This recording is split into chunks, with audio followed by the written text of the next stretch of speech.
All right, on this episode of Bowks Talking Bouts, very excited to be speaking to an individual who has quite the intriguing rematch coming up against Shamil Gasanov, which transpires at One Fight Night 34 on August the 1st.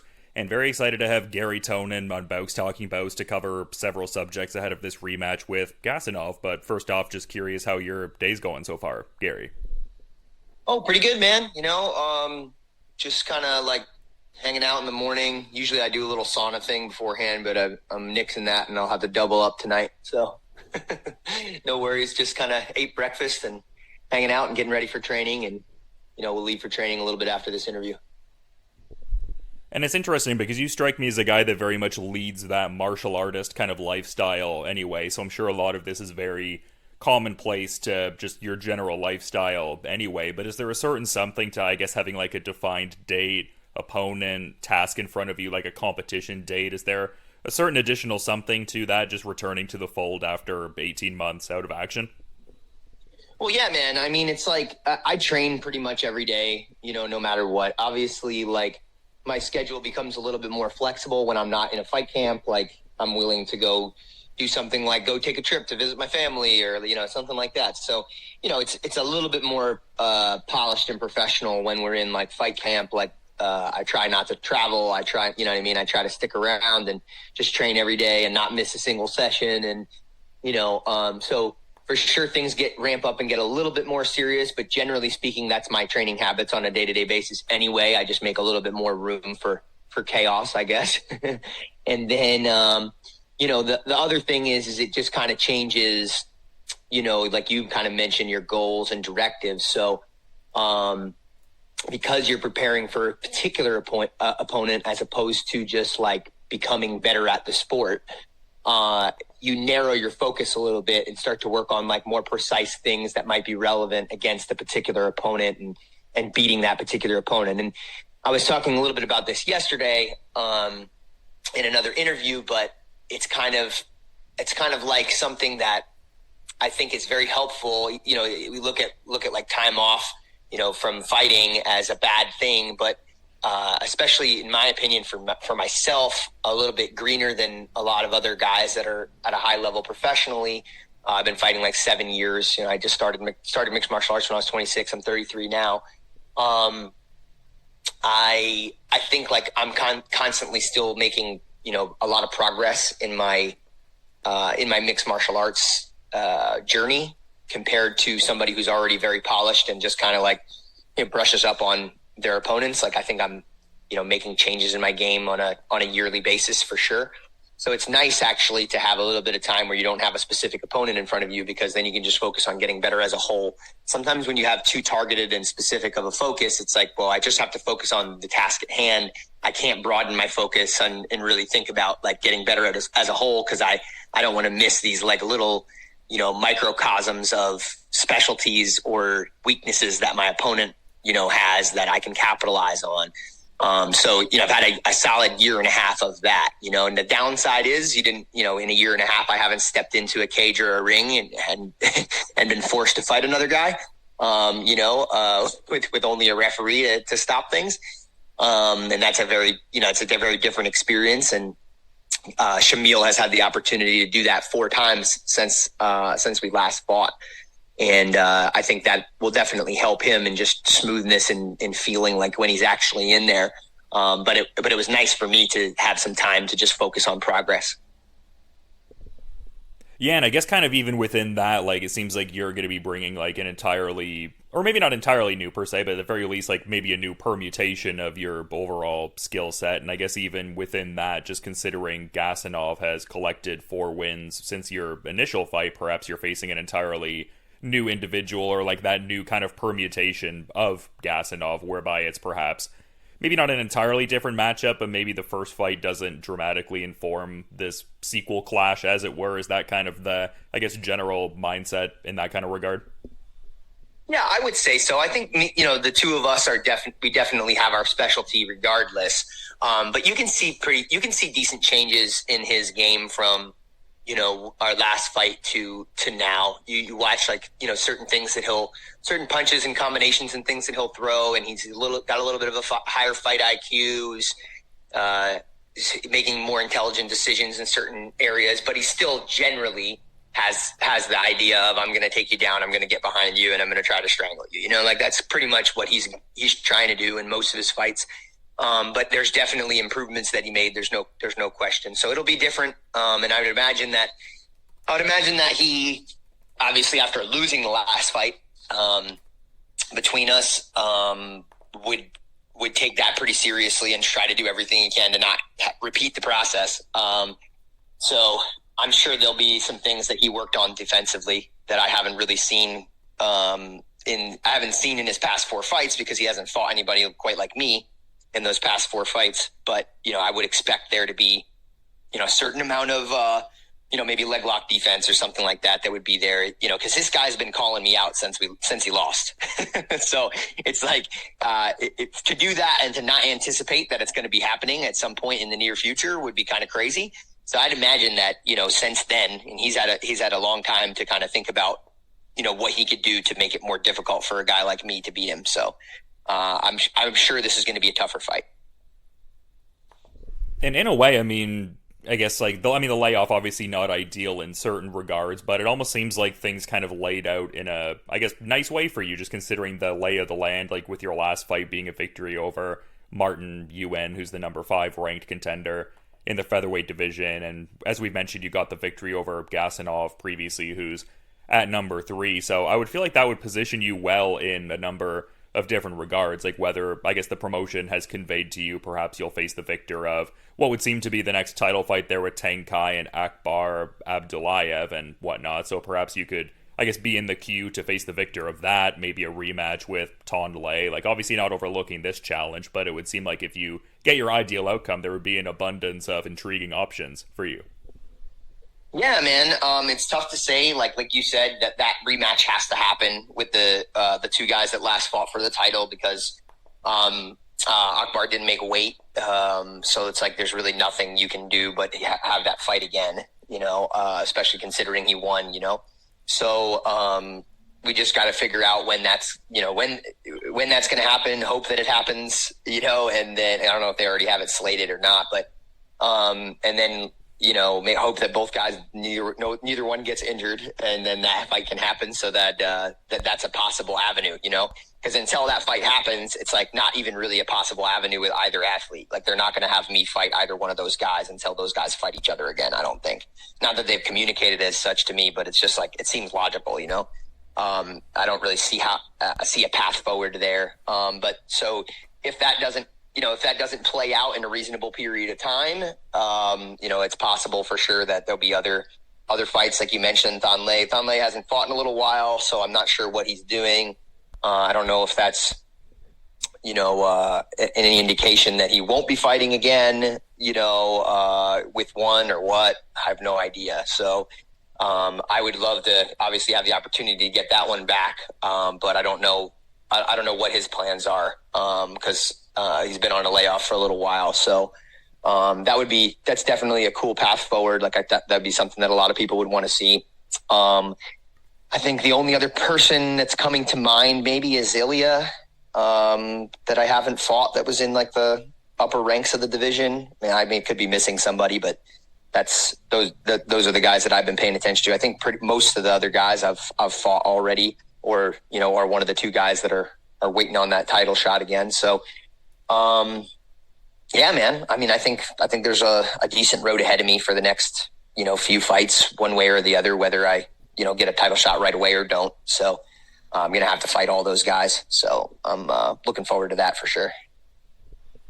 Yeah, I mean, the road ahead definitely looking promising for sure, but I feel like I'd be remiss if I didn't touch on, the road heading into all of this, because I'd seen you had a post, I guess it was circa, September of last year, where you were talking about how if any MMA media were interested in doing an interview with you about your past experiences and current situation with One Championship, and speaking about how you have a lot to share. Like, I guess what was that situation then? Like, obviously things have been rectified subsequent to then, but like what was going on when you had put that post out there? Yeah. So, I mean, this is the whole contract negotiation game in mixed martial arts is a part of it, And it's a part of it in a lot of things, but for sure in mixed martial arts, it's like it's a big deal, especially as you get better and better, and you get into a position where, you've got to make career decisions and stuff like that. Like you got to be smart, and you got to try to advocate for yourself to the best of your ability. Like you're at a certain point, you become a pretty serious asset to any organization that would choose to take you on or continue to have you and continue to have you employed, and you have your career to look forward to and look out for. And, you no longer become a person who, hey, because the truth of the matter is anybody could fight, right? Like anybody's capable of fighting, maybe not at a high level of skill, but anybody could. You could throw two people in. People love to watch, street beefs and stuff like that. And, the reason that they're going to watch me versus something like that is like, okay, man, this guy's got a high pedigree of skill. He's got exciting fights. I've been following him in his career since XYZ, this, that, and the other thing. And it takes years to kind of build up that kind of brand where, you become valuable more so than just a random dude they find on the corner that can fight. Right. And, once you get to that position, I think you get the best decisions you can possibly make for your career. And, that's all I was trying to do. And I got into contract negotiations that I didn't really think were going the direction that I wanted them to go. And, I think that sending out that, that little message was a little bit of a wake up call to go, okay, all right, maybe we need to handle this differently. And, we wrapped things up and it took a long time. But I'm in a contractual situation, which is favorable to me in my career moving forward. And, I feel as though it matches my value, and everything like that. So, that's kind of where we're at, man.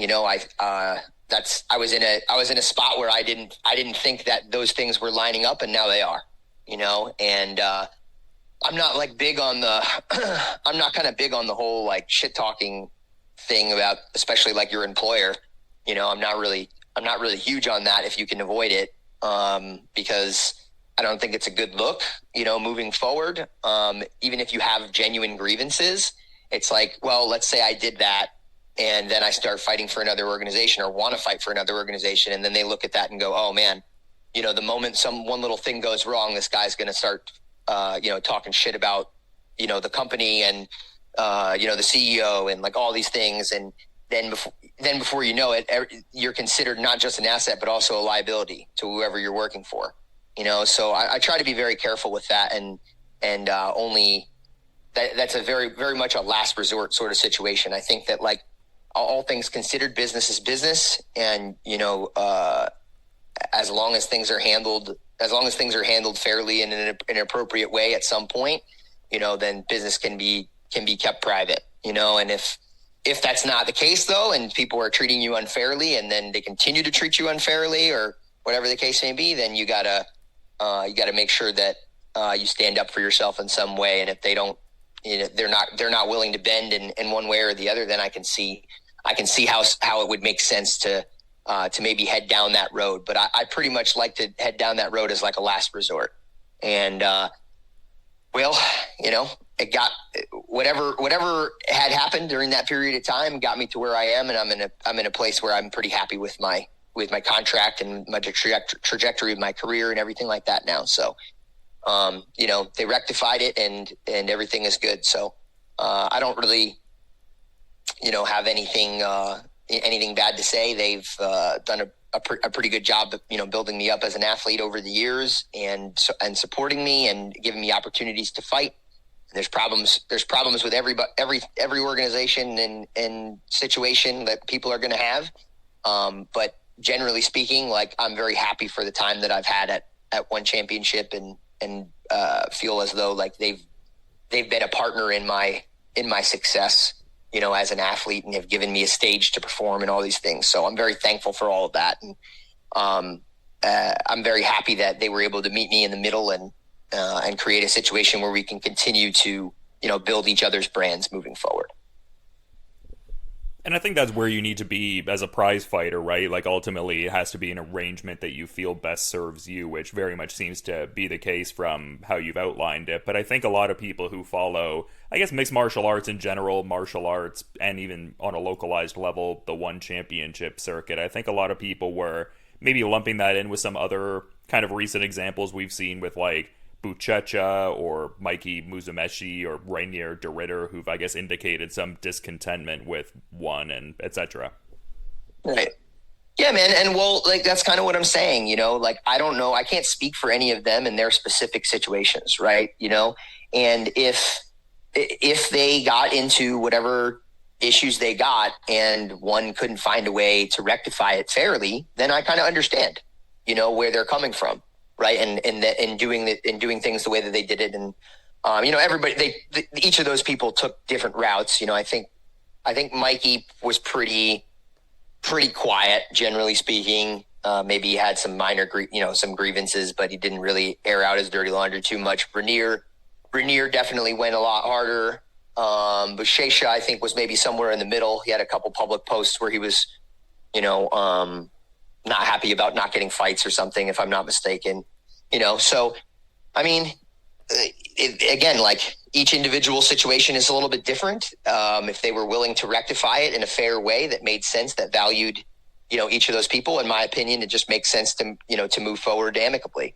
But if not, you got to look out for yourself and your career. And if that's not what was happening and those guys, didn't feel as though they were getting treated fairly, then you got to do what you got to do. And, I think that it's a tough thing, man. Sometimes between every contract that you sign, generally speaking, like, unless you have a lot of pull, every contract that you sign is always going to favor the company you're working for compared to you. The only thing that's generally guaranteed to you, generally, I say, because every so often this isn't the case, but generally the only thing that's guaranteed to you is the amount of money that they sign you for, and everything else outside of that, it's like, it's going to be negotiated in the company that you work for's favor most of the time, and it makes sense. They have they have much more money than you. They have much more power. They're a long-standing business. Like, I understand that dynamic. It's the same way that the same situation you would be in as an employee for a big corporation. Like, that's just that's how the cookie crumbles. And to some degree, it makes sense. Like, and I'm not necessarily saying it's per se a bad thing. I mean, in order to have a big corporation and things, you got to take on a lot of risks. You had to build a huge thing. Like, it makes sense for you to be in the position of power in those sorts of situations. But sometimes, like, when things don't line up great, like, and you're an athlete trying to look out for your career and your potential, your future earnings and your family and all these sorts of things. And you feel as though you're being held, one aspect of that is being, like, held hostage. Like, I totally get why people, have to resort to, talking shit, because, it just doesn't, you feel backed into a corner, and, if that's the case, what do these guys have, other than like airing out whatever the situation was to explain to the public that they were treated unfairly, like, I don't really know what other option you have in that scenario. It's, what are you going to do? Get into a big, massive lawsuit? Maybe, not a lot of people can do that. Like, a lawsuit takes a lot of time, a lot of money, all these sorts of things. So I like to see when things are handled amicably. In my case, they were, so I'm really glad that we were able to make that happen. It's unfortunate for anybody who wasn't able to make that happen, and it sucks for them. But hopefully they find peace and justice or whatever they were looking for elsewhere. And it is what it is, but yeah. Yeah, and it's interesting because there was an article that came out, I guess, last August that said there was maybe, I guess, a certain level of interest in perhaps, I guess, going to the UFC, but that there would be a one championship, I guess, matching offer dynamic that would be going on with all of that. Like, was there any kind of, like, back and forth negotiating period that transpired between UFC and one championship during that time, or was the discourse mostly with one, I guess? Yeah, I obviously can't get into like super nitty gritty details about contracts and stuff like that. Sure. But absolutely, there was, I was near the end of my contract, and it was absolutely a possibility that I could have gone to another organization. I absolutely did get offers from other organizations, and there was definitely negotiation that took place, involving that, and in a public interview, you're not going to hear me get into like, again, the nitty gritty details. You got to be careful with that kind of stuff for multiple reasons. But yeah, there was absolutely, negotiations, going, different directions with different organizations and stuff like that. It's not something that, I've ever been opposed to the idea of doing. But ultimately, one created created the best situation for me moving forward. And that's why I decided to move forward with them. If it had gone a different direction, then, I would have gone a different direction. But that's pretty much the way things happened, and it wasn't easy by any means. But like I said, I think I'm in a better place overall now because of the negotiations that I did and participated in than I would have been otherwise. So I'm pretty happy with the way things went. And like we said, I got a lot of challenges ahead of me here at one, so that's what I got to look forward to.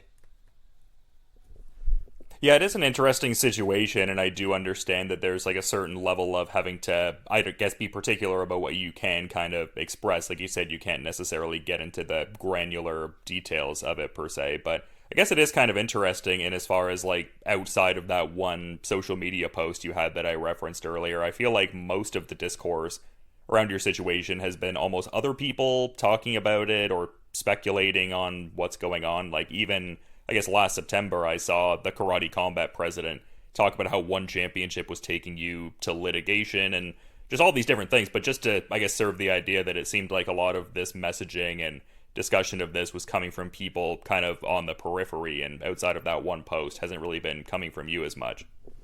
Yeah, man. Well, that's what I said. Like, I look at airing out dirty laundry as like an absolute last resort.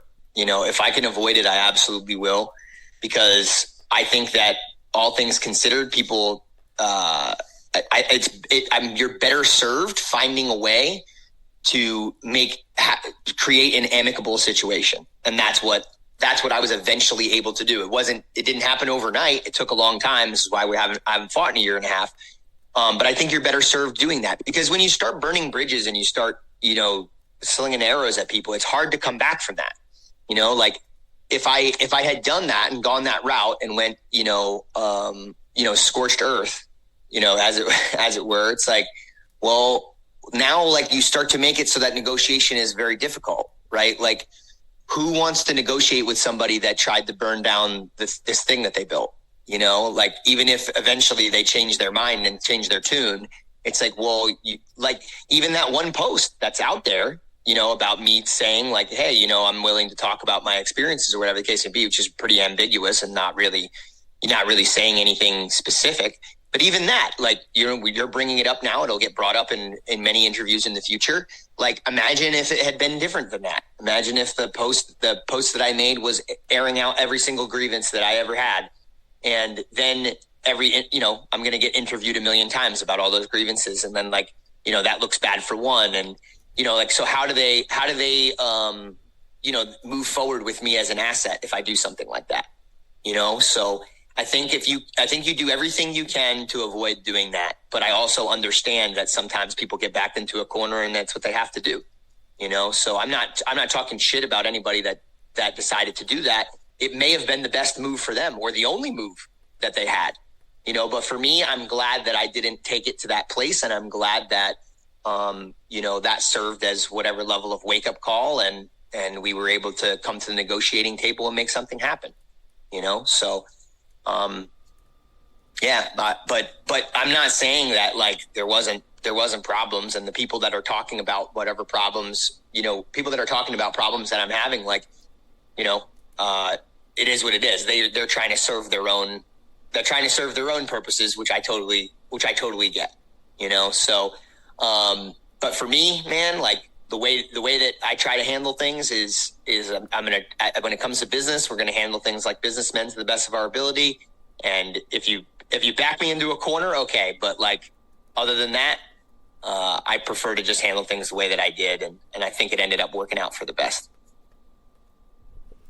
Yeah, and from what I can tell, it seems like relative to your situation, it was almost like you were more keen to like make something work, like to have a continuation of the business relationship, but maybe there was just some delays involved. And I think maybe on a broader kind of level, even outside your situation, I think some people who've followed the one championship circuit for, I guess even more specifically, the last couple of years, like it seems like there's been a certain phasing back of the MMA action and booking some of the active MMA fighters on the roster and stuff like that. So I think some people were maybe, I guess, wondering if it was like tied into that on more of like a macro level. But yeah, no, it seems like you're in a good place all around.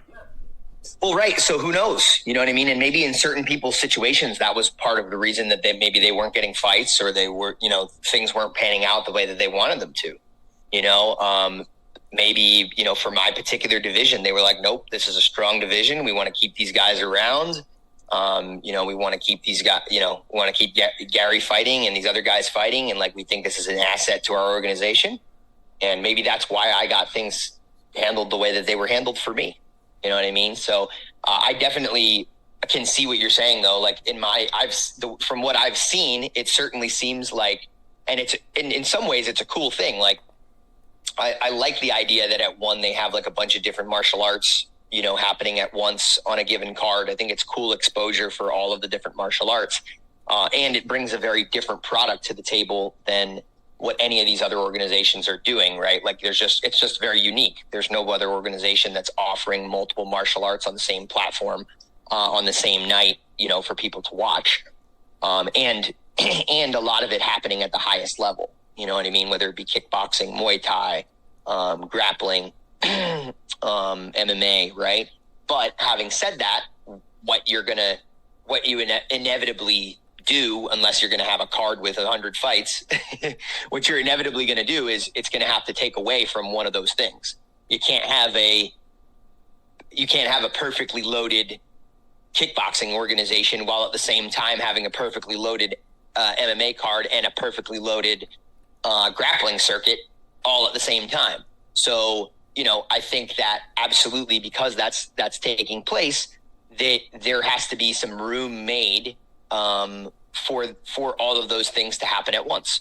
So in order for having all of those things happen at once, it makes it look like a given one championship card has a lot more kickboxing and Muay Thai generally than, MMA. It's going to be much less MMA focused than a UFC fight, because they're just having MMA fighters fight, and you can only have so many people fight on a given card in a night, so, and you can try to fix it, I guess, with having more events and things like that. But generally speaking, I think that's how things have kind of panned out. And I think it's good for the organization, to be honest, because I think that, it may not be good for certain specific fighters in certain specific situations. I won't debate that. Like I told you, like that might be part of the problem. But I think as a product that they're bringing to the market, it makes for a very unique product. And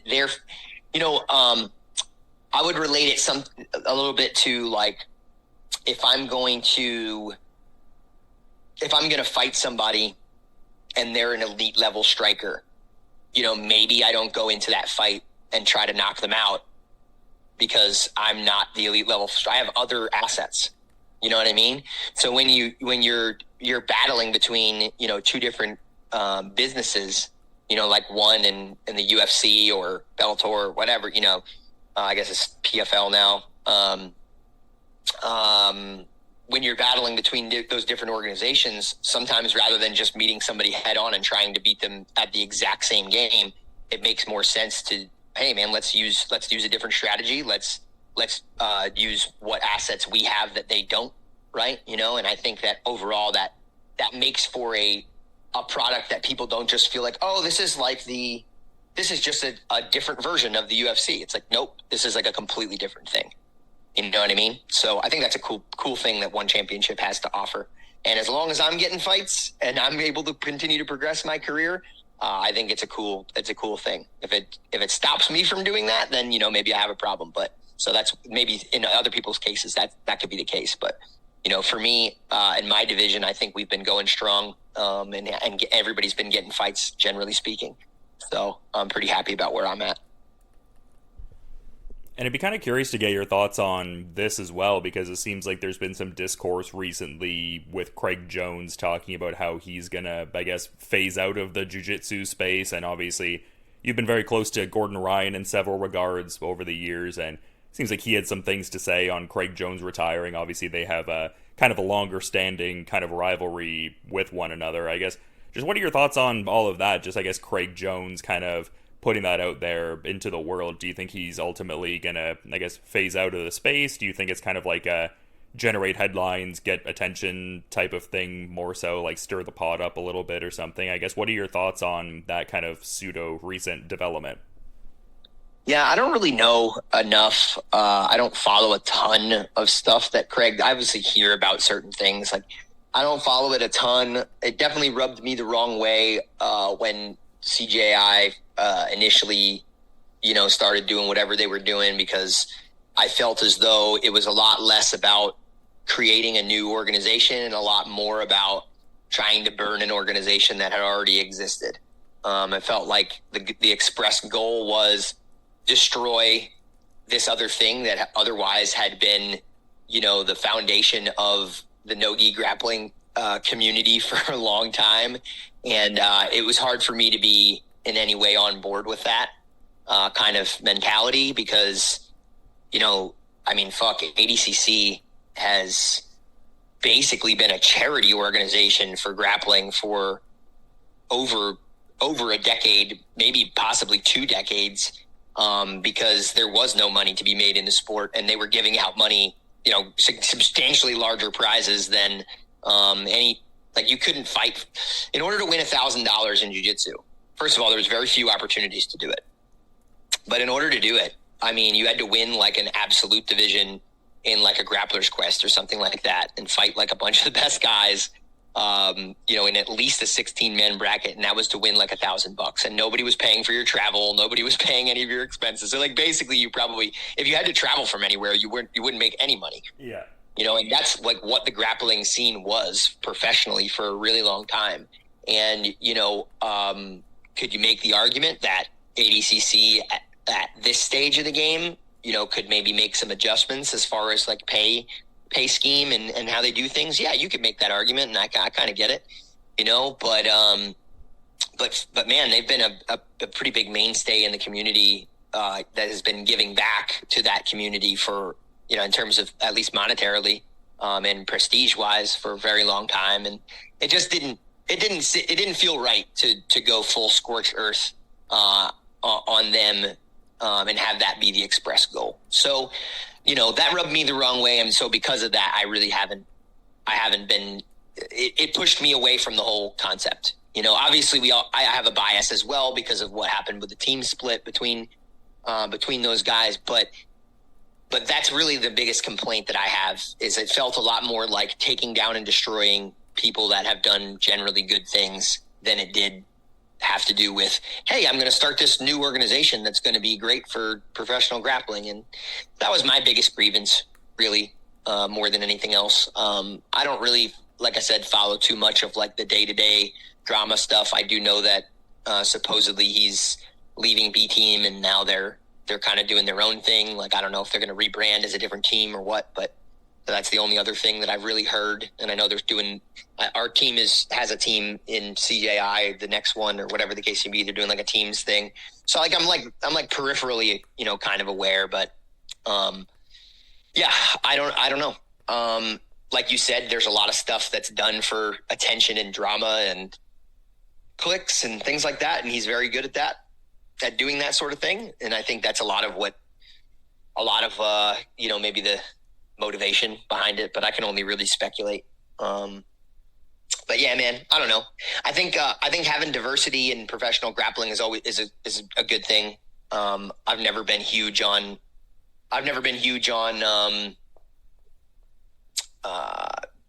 like one organization just signing people's lives away and not having them be able to. I feel like it prevents, all the matches that people want to see and stuff like that, because it's not on the level that MMA is, where you can really like, where an organization can really afford to, support, like any specific organization can really afford to just support, an entire stable of athletes. They can do it for like a few of them, and for those few, I think it's probably great, right? Like if you got like, so for example, like the Rotolos at one, for example, right? Like I'm sure they're paid great. I'm sure that they're having a great time. And I'm sure that like it's a good decision for them to generally like be mostly competing there, but it would be really difficult for one, logistically speaking, to do that with, for example, like 10 of the best athletes, or let's not even say 10, because you would need like a top 15, right? So like 15 of the best athletes in every single weight division, you're paying them enough for them to only participate, and not just paying them enough, but also have enough opportunity for them to compete only in that organization. Like that would be very difficult to do, like without having a whole separate grappling organization. If you're going to have the events on the same cards as MMA fighters and kickboxers, like I said, like you just can't do all of those things at once. So, I like the idea of different organizations popping up and giving athletes different opportunities and stuff like that. But I don't know if they necessarily if it doesn't necessarily need to be a zero-sum game is kind of what I'm saying. I don't think that's helpful for anybody, really. Like for it to be a zero-sum, for people to present it as a zero-sum game. It's like CJI didn't need to be on like the same weekend as ADCC. Like that was crazy. There's just no reason for that. It's like, okay, sure, it's a publicity stunt, but you basically made it so that grapplers couldn't get both opportunities. They were going to only be able to participate in one, and fans were going to have a tough time. Like I guess you could have gone back and forth a little bit, because there's, there was some overlap and some isolation, but it's still like, same thing. Like people probably would have liked to watch both of those things live. And, I just don't. I remember even coming up early on in the professional grappling scene and seeing like, I'd see like a Naga or a Grappler's Quest or something like that. And it would be on like on the same weekend or something like that as some major tournament in IBJJF or something like that. Now IBJJF does. So yeah, like, there would be like a big, and I'd be like, well, why are these two things happening on the same weekend? Like, it just doesn't need to be the case. Like, both of these things, or you'd have like, maybe it wouldn't necessarily be the major IBJJF. Maybe it'd be like a Grappler's Quest and a Naga, and like they would be in like this, like a similar area on the same weekend.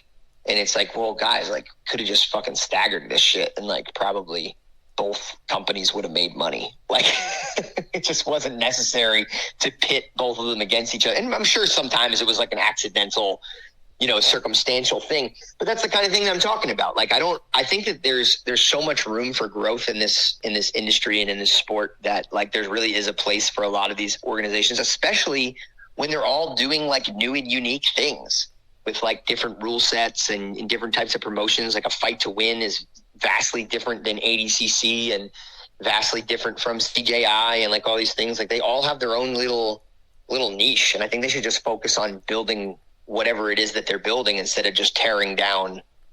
You don't need to tear down anybody else in order to build something cool, with any of these organizations, so I don't know, man.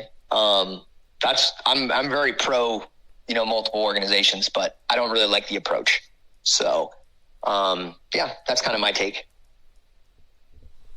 Yeah, and you have such a good lay of the land in the grappling world, so I feel like you're someone who can definitely very much speak to that. I mean, multiple-time EBI champion, and, I mean, several accolades beyond that. So, yeah, I feel like you can very much speak to that kind of culture. And, yeah, I do agree with you. It is kind of an interesting time in that regard, too. And just, I guess, UFC BJJ kind of having that offshoot kind of branch recently as well, kind of, like, unveiled during the recent International Fight Week. So, yeah, good to see different players in the space, and yeah, I feel like it would be a thing that would be better served to, I guess, have more of that support, like, I guess, grassroots-minded, almost like be interested in co-promotional efforts sort of thing, just to uplift the sport as you kind of articulated.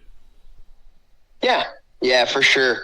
I would love to see, more and more people like kind of working together and stuff like that. But I also, there's also, like I said, there's certain guys that it makes sense. You might want to make that that person, the guy that carries the flag for your organization or whatever. And so, if that's the case, then I get it. Like, maybe you offer them a good deal and to do that, and maybe that person just functions in your organization, and you're only going to see that guy in the UFC, or you're only going to see that guy in one or whatever. And I think it makes sense. I think the only time that it would make me upset is if you're doing it in a way which is unfair to those athletes. But at the end of the day, like, not for nothing, that's partially up to them. Like, they gotta know, like, all right, how much money do I need to make in a year? How many matches do I need to have in a year to be relevant? And can this organization do that?